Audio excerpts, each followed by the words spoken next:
Weather in Santa Barbara in January was nuts, to say the least. Flooding in and around Santa Barbara caused a lot of damage. Rain was needed, but this was a lot of it. The worst part was, I wasn't even in Santa Barbara. I was making my way back from Helena. As I was traveling, I started receiving all of these text messages. First, our garage / my shop was flooding. Luckily, they lifted things off the ground, thanks roommates. Then I got word that a few of my friends' shops had flooded and they had to create a pump to pump the water out. Also found out that my friend's bird got wet, which wasn't good at all. Then another friend sent me this super blurry video of somebody surfing / wakeboarding behind a Sprinter van. Yeah! That's right on! Meanwhile, I was in Seattle, stuck, watching videos of my little nephew taking a shit. I am that's waiting too hard. You're what? Waiting too hard. Don't worry, buddy. We all do it. But as the messages continue to flow in of the dramatic scene in Santa Barbara, I continued on waiting and drinking and hoping that I could make it back to Santa Barbara. Luckily, I was able to catch a flight to San Luis Obispo, and my friend Clay was able to pick me up, which brings me to the reason I'm telling you this story all along. And don't be confused. This isn't Clay. This is Clay.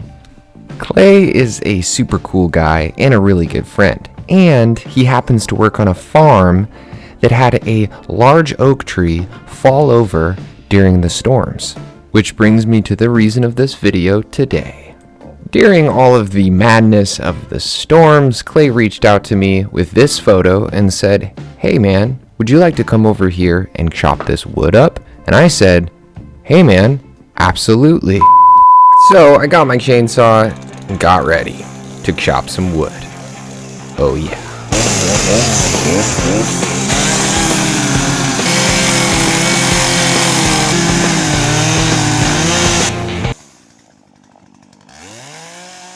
So the first day that I arrived up at the tree, I spent just a bit of time assessing how I was going to get this thing to fall correctly and not fall on me. I didn't want that. I really didn't want to die. As you can see, when the storm brought down the tree, it landed it in kind of a precarious situation. So I decided, why not go ahead and start with the things that are the easiest to cut? Take care of the easiest first. Now, throughout the course of this video, you're going to see me doing a number of things with my chainsaw that are not really technically safe, and I wouldn't recommend that you try them at home. Working with a chainsaw is inherently dangerous. It's essentially spinning sharp metal objects that you have in your hand. But when you pair that with the fact that this tree fell over in the way that it fell over, things definitely get a little bit dangerous. As you can see here, I started off by using a piece of galvanized steel pipe to help roll over one of the larger locks. I'll be using this throughout the course of this project. Before getting started, I made sure to fill up the bar oil and the fuel, which is a 1-to-1 ratio mix. Then I got the chainsaw started up and got to chopping and trying not to die. As I began cutting up the tree, it quickly became apparent that I really needed to think about each of the cuts I was doing and how the log may drop once I finished cutting. And right off the bat, I had a couple dangerous calls that were a little bit scary. In a sense, these first few close calls were a warning for how the larger main section of the tree could go. California Valley oak is a heavy wood, and when it comes down, it can bring a lot of force with it. And at the beginning, I didn't really think too much about it until this happened.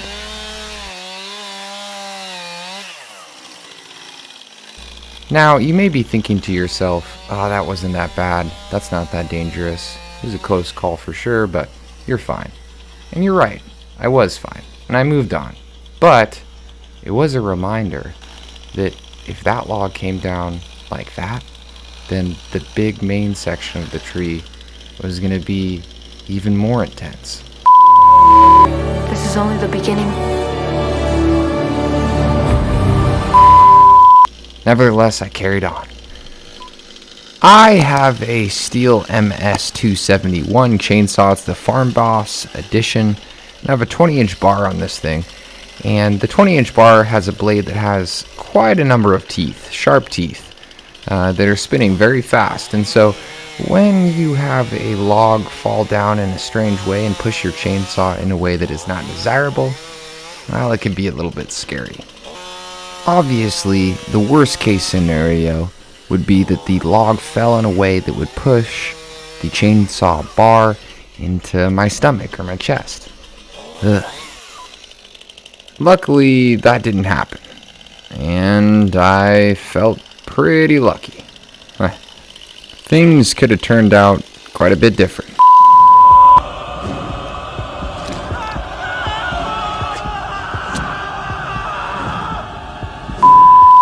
But things didn't turn out like that, so I carried on.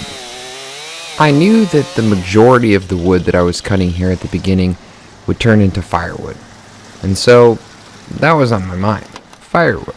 But I also needed to get the tree to fall down without me there underneath it. And so I pulled in my trusty Toyota. Oh yeah, Mr. Yoda. Yoda Hoda Hoda. Toyota. Toyota. Oh, Yoda. Throughout the course of this entire slabbing of this oak tree, the main MVP is the Toyota. You did great, Toyota. I'm proud of you. And since I didn't want the log to fall on me, I decided why not try to pull it out with my tow strap hooked up to the Toyota. And that's what I did. And I do it a number of times throughout this project, and it worked really well. If you don't have a trusty tow strap, like this yellow one that I'm using, get yourself one. Comes in handy. Often. But seriously, folks, be safe. Don't try this stuff at home. I don't want you coming back to me and telling me, oh, I broke my arm, or I broke my leg, or I broke my face. It's not on me. And then just like that, you can start up your truck and yank it. Yank it. Yank it. Yank that log off of that tree. Oh, oh, oh. Yank it. Yank it. Oh, yank it. Yank that super large branch off of that log with your tow strap and your Toyota. It'll save you from getting hit, yeah. Now, as I mentioned, my Toyota is definitely the MVP of this entire project, but second running would definitely be that tow strap. Oh yeah, you did great. From there, I went ahead and positioned my truck in just a little bit better of a position so that it didn't get hit by any of the falling logs because, hey, you need to treat your MVP with a great deal of respect. And then from there, I got back to cutting, and I had a couple more close, dangerous calls, which was just another reminder that not only am I mortal, but I am also just a human. Oh yeah. And sometimes, maybe I should say oftentimes, I make kind of dumb decisions. Ugh. Ugh. But seriously, folks, don't try this stuff at home, and don't make these same decisions that I made. Be safe. Really. Be safe. But luckily, after that last close call, everything was pretty much smooth sailing on from that. And I was able to cut up quite a bit of firewood. At least until I got to the bigger main section of the tree. which the hope was that I would slab up. But will that work out? Maybe. I guess you'll have to just keep watching Second Son Woodworks and wait until I put out another video on this project. The fallen oak tree, the slabs that could happen. Will you stick around? Will you subscribe and hit that bell button so that you stay notified when I release the next videos? Well, that's up to you. I sense no danger here. After that, it was time to move over to one of the bigger branches that was just a little bit more dangerous because, hey, when things are dangerous, just make them more dangerous. I'm just kidding. This one was actually a little bit easier because I was able to position myself just to one side of the branch, and I knew that because of gravity it would fall away from me, and that's what it did. And I'm really happy about the way that this specific branch worked out.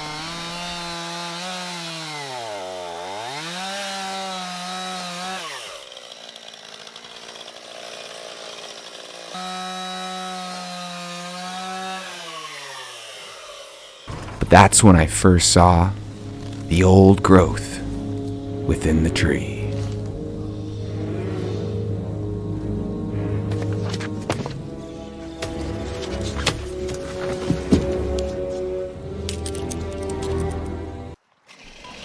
But from there I went ahead and moved on to a tree branch that felt like a nightmare that I couldn't wake up from. Okay, hello, can you hear me? I don't like this! Christy, wake up! Christy! Christy, wake up! But in all seriousness, this tree branch could be the makings of a nightmare depending on how it fell, and I really didn't want it to fall on me. So, like all the other tree logs, I took my time and tried to cut with the right positioning and so that I wasn't in the way, and it eventually came down. It was super important to take my time as I was going through the process of cutting each of the various sections of this tree so that I didn't get hurt. Luckily I didn't. You can see I'm super happy about it. Yeehaw!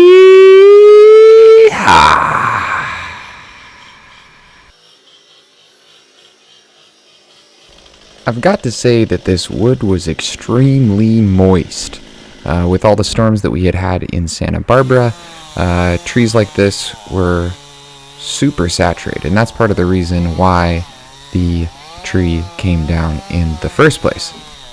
There was a number of times when I would cut a branch like this one, and immediately after the cut was complete, from the spot where the cut had been done, water would be pouring out of the log, essentially, or really heavy dripping. I'll show you a few other clips of this happening throughout this project. But you may have noticed that when I cut that lost log, my chainsaw blade, or bar, got somewhat caught in between the branch as it was coming down, and it caused something weird to happen with my chainsaw, and I wasn't exactly sure right away, and so I went back over to my truck to do some examination. Luckily, there wasn't any damage to my bar and or the chain. I took it off, cleaned it up, and there was definitely a lot of stuff gumped up around the chain itself, but no permanent damage was made. So I did just a bit of cleanup around the bar and the divot, or whatever you call it, that the chain bar oil flows through, and then I fixed the bar and the chain back on the chainsaw and did my best to start it back up, and unfortunately this is where I ran into an issue. Oftentimes, for whatever reason, a chainsaw or a small engine like this has the tendency to get flooded, And when it does get flooded, it's a little bit difficult to get it to start because the spark plug is wet with fuel. Now, unfortunately, when this happens, you usually have to take out the spark plug to let the chamber kind of air out and the fuel that got in there and wet the tip of the spark plug dry off. But since it was a Sunday and my day off from my actual job, I decided to call it a day and head home with the firewood that I had collected. For those of you who have made it to the very end of this video, I appreciate you watching. Your support means a whole lot. And if you haven't, hit that subscribe button below. And make sure to stick around for the next video on slabbing an oak tree. Or cutting up firewood. I guess you'll have to see if I actually slab it. See you then. Build something cool. Bye.